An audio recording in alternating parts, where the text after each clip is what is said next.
Pernah tidak kamu udah punya rencana makan yang rapi, tapi ketika kamu duduk sama teman-teman rencana itu mendadak hilang?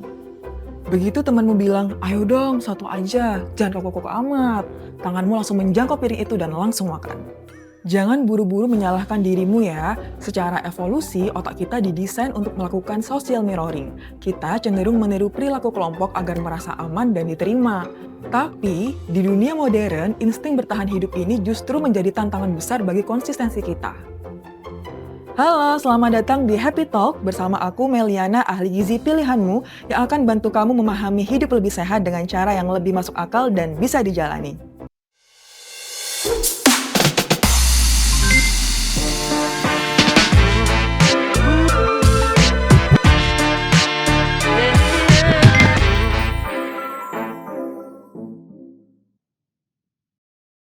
Lihat Crash, dia seringkali nggak enakan. Setiap kali dia menolak makan, itu seperti menolak pertemanan.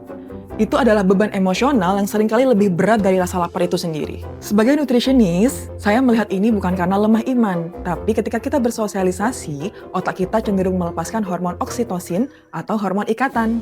Masalahnya, oksitosin ini seringkali membuat kita lebih impulsif terhadap makanan yang tinggi gula dan lemak yang ada di depan makan kita. Kita sering terjebak dalam social hunger. Kita tidak lapar secara fisik, tapi kita lapar akan koneksi. Dan sayangnya, di budaya kita, makanan itu seringkali jadi satu-satunya tiket untuk koneksi itu. Padahal, konsistensi nutrisi seharusnya bersifat otonom. Artinya kamu yang memegang kendali atas biologimu sendiri, bukan ekspektasi orang lain. Kode konsistensi ketiga kita adalah bukan menolak keras, tapi membawa pilihan sendiri. Kita sebut ini strategi prepared presence. Konsistensi tidak menuntutmu menjadi antisosial atau mengurung diri di rumah. Itu justru resep kegagalan jangka panjang. Kuncinya adalah tidak datang ke medan perang tanpa amunisi. Jika kamu datang ke acara kumpul-kumpul dalam keadaan perut kosong dan tanpa cadangan, otak dan tubuh kita pasti akan kalah oleh aroma makanan di meja yang menggoda. Kamu tetap bisa hadir seutuhnya, tertawa sekeras-kerasnya, tapi tetap selaras dengan tujuan kesehatanmu. Caranya, jangan biarkan orang lain yang menentukan apa yang masuk ke dalam sistem metabolisme kamu. Yuk, mari kita bedah beberapa pertanyaan umum terkait rasa gak enakan ini. Dimulai dari yang paling sering ditanyakan. Gimana caranya bisa menikmati makan di kafe tanpa rasa bersalah karena sudah makan yang manis-manis? Rasa bersalah itu bukan karena makanannya, tapi pola pikir hitam putih. Ini makanan baik, ini makanan jahat. Penelitian di Journal of Eating Behaviors menunjukkan bahwa ketika kita food guilt, itu meningkatkan risiko overeating. Kenapa? Karena food guilt itu memicu stres dan kortisol naik. Ketika kortisol naik, keinginan untuk makan makanan yang tinggi gula dan lemak ikut meningkat, jadi semakin sulit untuk berhenti. Sekarang, pertanyaan lain. Kalau makan di luar, gimana caranya tetap imbang? Seimbang bukan berarti dalam satu piring harus sempurna, tapi dihitung rata-rata dalam satu hari atau dalam seminggu. Kalau siang makan tinggi lemak, malamnya pilih yang lebih ringan. Kalau lauknya digoreng, tambahkan sayur lebih banyak. Kurangi porsi nasi, bukan menghilangkan total. Sekarang, masuk ke bagian paling sensitif. Aku sudah niat konsisten, tapi tiap pulang ke rumah orang tua disuruh makan banyak. Gimana caranya jaga porsi, tapi tetap sopan? Seringkali yang mereka rasa ditolak itu bukan makanannya, tapi rasa sayangnya.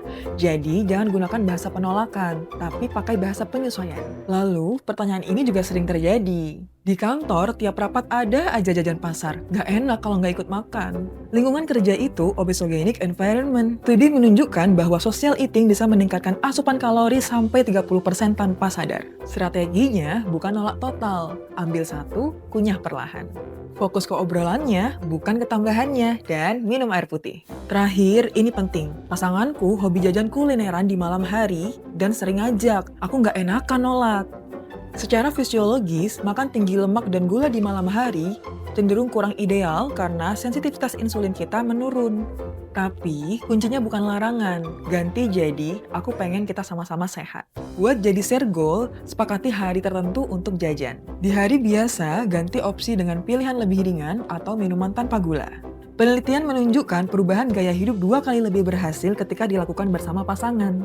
Salah satu strateginya, saat saya keluar rumah, saya selalu menyelipkan di tas saya Yabar dari Java. Karena ini bukan cuma sekedar cemilan, tapi jembatan sosial saya. Secara nutrisi, Yabar ini sangat fungsional karena enak, bikin energi stabil, dan buat kenyang lebih lama. saat teman-temanmu makan cemilan yang memicu glucose spike atau lonjakan gula darah instan. Jadi, tugasmu minggu ini hargai dirimu cukup tinggi untuk selalu membawa pilihan terbaikmu kemanapun. Jangan takut dibilang berbeda, karena konsistensi adalah tanda bahwa kamu tahu persis apa yang tubuh kamu butuhkan. Selalu sediaya bar di tasmu, jadikan dia sebagai benteng pertahananmu di tengah tekanan sosial. Ingat, kamu tetap bisa asik tanpa harus mengorbankan konsistensimu untuk hidup sehat.